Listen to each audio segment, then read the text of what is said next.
Good morning students. जैसा कि आप सभी जानते हैं कि मानव नेत्र वाला चैप्टर हमारा लाइट में बचा हुआ है, उसी को हम आगे बढ़ाते हैं। तो आपकी फर्स्ट हेडिंग हम इस मानव नेत्र वाले चैप्टर में आपको हम मानव नेत्र की डिटेल भेज चुके हैं, उसको आपने वीडियो के माध्यम से देख लिया होगा। अब उसके आगे हम जो और हेडिंग है उसको समझाते हैं। इस नई हेडिंग का नाम है आपका मानव नेत्र द्वारा प्रतिबिंब का वर्णन।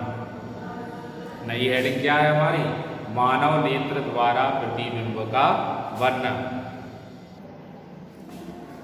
जैसा कि हमारी हेडिंग क्या है, मानव नेत्र द्वारा प्रतिबिंब का वर्णन। तो मानव नेत्र के प्रतिबिंब में आपको ये ध्यान रखना पड़ेगा कि जैसे हम सब कुछ यहाँ की वस्तु मानते हैं, ये हमारी कोई O डैश एक वस्तु है। इससे आपकी प्रकाश की किरणें चलती हैं और प्रकाश की किरणें चलने के पश्चात मानव नेत्र की यह प्रकाश कॉर्निया से प्रवेश करते हुए लेंस पर पड़ता है और लेंस से होते हुए यह प्रकाश की किरणें रेटिना पर जाकर के मिल जाती हैं। तो इस तरह मानव नेत्र के द्वारा प्रतिबिंब जो अंदर रेटिना पर स्पष्ट प्रकाश की किरणें मिलती हैं, जिसके कारण मानव नेत्र में प्रतिबिंब आपका वास्तविक बनता है और उसके द्वारा हम अपने कोई भी वस्तु होती है उसकी पहचान करते हैं। तो आपको ध्यान रखना है कि किसी वस्तु से चलने वाली प्रकाश की किरणें कॉर्निया पर पड़ती हैं, किसी वस्तु से चलने वाली प्रकाश की किरणें कॉर्निया पर पड़ती हैं और कॉर्निया से नेत्र लेंस से होते हुए ये प्रकाश की किरणें मानव नेत्र के अंदर नेत्र लेंस से होते हुए रेटिना पर मिलती हैं, जिसके कारण आपका प्रतिबिंब का चाप तरफ से ये प्रकाश की किरणें होते हुए रेटिना पर पड़ती हैं, जिसके कारण वस्तु का उल्टा वास्तविक प्रतिबिंब रेटिना पर बनता है। और जैसे ही प्रतिबिंब रेटिना पर बनता है तो यहाँ से नाड़ियों द्वारा या हम कह सकते हैं नर्वस सिस्टम द्वारा संदेश मानव नेत्र को प्रेषित कर दिया मानव मस्तिष्क को प्रेषित कर दिया जाता है और वह संदेश मस्तिष्क ग्रहण करके उस वस्तु के बारे में पर्याप्त जानकारी प्राप्त करता है।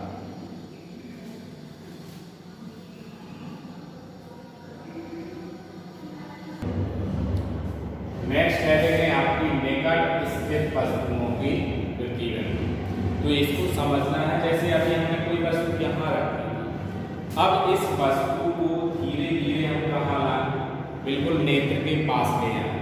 जब यदि किसी वस्तु को हम नेत्र के पास लाते हैं तो उसकी नेत्र लेंस की फोकस दूरी में कोई परिवर्तन नहीं होता है, जबकि जो आपका ये प्रतिबिंब बनेगा नेत्र लेंस की इसकी फोकस दूरी होगी, उसमें कोई परिवर्तन नहीं होगा, लेकिन इसका जो प्रतिबिंब बनता है वो प्रतिबिंब कहाँ नहीं बनने लगता है?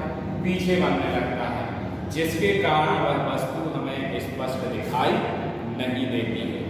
यही है आपका निकट स्थित वस्तुओं के प्रतिबिंब का बनना। जैसे कोई वस्तु हम नेत्र के पास लाते हैं, लेकिन नेत्र लेंस की फोकस दूरी में तो कोई परिवर्तन नहीं होता है, लेकिन यही प्रतिबिंब जो आपका रेटिना पर बन रहा था वही रेटिना के कहाँ बनने लगता है? पीछे बनने लगता है, जिसके कारण वो वस्तु हमें स्पष्ट दिखाई नहीं देती है। नेक्स्ट हेडिंग है हमारी नेत्र का दूर बिंदु। दूर बिंदु किसे कहते हैं? आपको इसकी परिभाषा लिखनी है, तो मैं आपको बोल रहा हूं तो आप लोग परिभाषा लिख लें। नेत्र से, ये आपका नेत्र है, नेत्र से अधिकतम दूरी पर स्थित, नेत्र से अधिकतम दूरी पर स्थित वह बिंदु, जैसे आपका ये नेत्र है, यहाँ हमने अधिकतम दूरी पर मान लिया, नेत्र से अधिकतम दूरी पर स्थित वह बिंदु जिस पर रखी वस्तु को नेत्र स्पष्ट देख सकता है, नेत्र का दूर बिंदु कहलाता है। ये आपको समझ में आ रहा कि नहीं? जैसे मैं यहाँ खड़ा हूँ और इसको मैं अपना कोई किसी वस्तु को सामने देखने का प्रयास कर रहा हूँ, तो जितनी अधिकतम दूरी पर तक हमारी आंखें किसी वस्तु को देख सकती हैं, वही बिंदु आपका दूर बिंदु कहलाता है। वो अगर इसको हम परिभाषा के रूप में लिखें तो इसको आपको हमने परिभाषा बोली है, दोबारा से फिर सुनिए। यदि किसी नेत्र से अधिकतम दूरी पर स्थित वह बिंदु, यदि किसी नेत्र से अधिकतम दूरी पर स्थित वह बिंदु जिस पर रखी वस्तु को नेत्र स्पष्ट देख सकता है, उस नेत्र का दूर बिंदु कहलाता है। ये आपकी परिभाषा किसकी हो गई? नेत्र का दूर बिंदु की। अब आपकी दूसरी हेडिंग क्या है? नेत्र का निकट बिंदु। बेटा पिछली बार बोर्ड में ये दोनों डेफिनेशन भी आ गई थी, नेत्र का निकट बिंदु और नेत्र का दूर बिंदु किसे कहते हैं। तो इसको आपको ध्यान रखना है। ये चित्र आपका अकेला बना हुआ है, कहीं आप सोचेंगे इसको हर बार बनाना है। आपको पहले की डेफिनेशन लिखनी है और ये इसकी हम दूसरी डेफिनेशन बोल रहे हैं। जैसे अभी हमने आपसे कहा था कि किसी नेत्र से अधिकतम दूरी पर स्थित वह बिंदु जिस को मानव नेत्र या आपका नेत्र स्पष्ट देख सकता है, उस बिंदु पर स्थित वस्तु का उस नेत्र का प्रतिबिंब दूर बिंदु कहलाता है। अब निकट बिंदु है। निकट बिंदु में आपका क्या है परिभाषा? नेत्र से, जैसे हम नेत्र है इतनी डिस्टेंस तक आप आंख को देख सकते हैं। नेत्र से न्यूनतम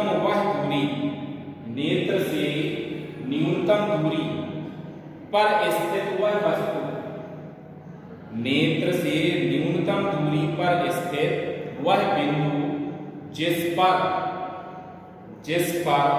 रखी वस्तु को नेत्र स्पष्ट देख सकता है, वह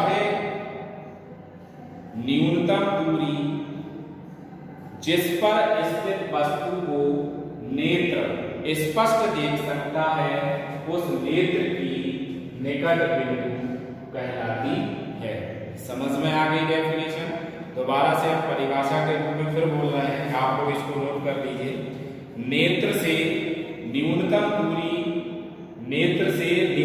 दूरी पर स्थित वह बिंदु जिस पर रखी वस्तु को नेत्र स्पष्ट देख सकता है, नेत्र का निकट बिंदु कहलाता है। अब आगे हम अपने टॉपिक पे बढ़ते हैं, दृष्टि दोष। तो जैसे जैसे बच्चे जन्म लेते हैं और आगे बढ़ते हैं, मतलब उनका ईयर बढ़ता है, तो आँखों में कुछ ना कुछ कमजोरियाँ आ जाती हैं, जिसको हम दृष्टि दोष के नाम से जानते हैं। अब ये दृष्टि दोष किसी भी प्रकार का हो सकता है। सबसे पहला हमारा दोष है निकट दृष्टि दोष। निकट दृष्टि दोष क्या है? जैसे हम आपके सामने खड़े हुए हैं और हमें पास की वस्तु तो दिखाई दे रही है, लेकिन दूर की वस्तु दिखाई नहीं देती है, तो इसे हम क्या कहते हैं? निकट दृष्टि दोष कहते हैं। अब इसको आपको परिभाषा के रूप में लिखना है, तो परिभाषा के रूप में इस प्रकार लिखते हैं, निकट दृष्टि दोष मनुष्य की आंख में, निकट दृष्टि दोष मनुष्य की आंख में वह दोष है जिससे, निकट दृष्टि दोष मनुष्य की आंख में वह दोष है जिससे मनुष्य को पास की वस्तु तो स्पष्ट दिखाई देती है, लेकिन दूर की वस्तु स्पष्ट दिखाई नहीं देती है। इसे निकट दृष्टि दोष कहते हैं। अब इसको आप डायग्राम के रूप में समझिए कि वास्तविकता में प्रॉब्लम क्या होती है। अब इस निकट दृष्टि दोष को चित्र के अनुसार भी हम समझ सकते हैं। जैसे आपकी कोई सामने एक वस्तु रखी हुई है और इससे ये समांतर प्रकाश की किरणें चलती हैं।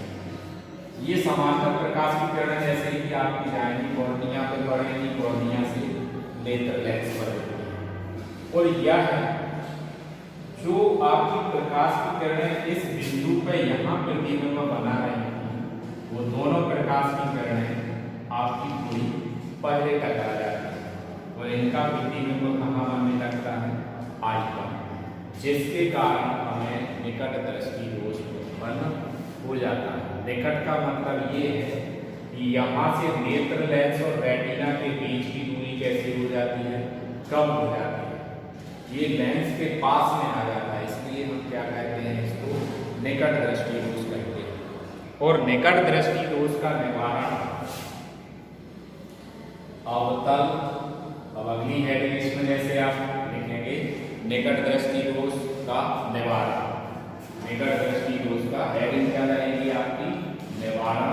और इसमें आप इस हेडिंग में लिखेंगे कि निकट किसी भी मनुष्य के नेत्र से निकट दृष्टि दोष को दूर करने के लिए अवतल लेंस का प्रयोग किया जाता है। अब इसका आप जब अवतल लेंस का प्रयोग करेंगे तो डायग्राम कैसा होगा उसको तो निकट दृष्टि दोष में जब हम निवारण करते हैं तो इस तरह आपका लेंस रखा जाएगा, अवतल लेंस। वो अवतल लेंस रखने से आपका प्रतिबिंब कोना कहाँ बनने लगता है, रेटिना पर बनने लगता है। तो कई बार आपका क्वेश्चन आता है कि निकट दृष्टि दोष को परिभाषित कीजिए तथा इसके निवारण और इसका प्रयुक्त चित्र का प्रयुक्त सचित्र वर्णन कीजिए। उस स्थिति में आपको जो भी ये चित्र उपयोग किया गया है तो इसका आपको चित्र बनाना पड़ेगा। दूसरा भी मैंने इसको पहले बनाया था, उस चित्र का भी आपको उपयोग करना पड़ेगा, तब आपको ये 4 नंबर का क्वेश्चन कंप्लीट होगा। अब नेक्स्ट हेडिंग है हमारी दूरदृष्टि दोष। दूरदृष्टि दोष का क्यों उत्पन्न हो जाता है। जैसे आप एक स्थान पर खड़े हैं और उसके सामने आपको बहुत दूर तक कोई वस्तु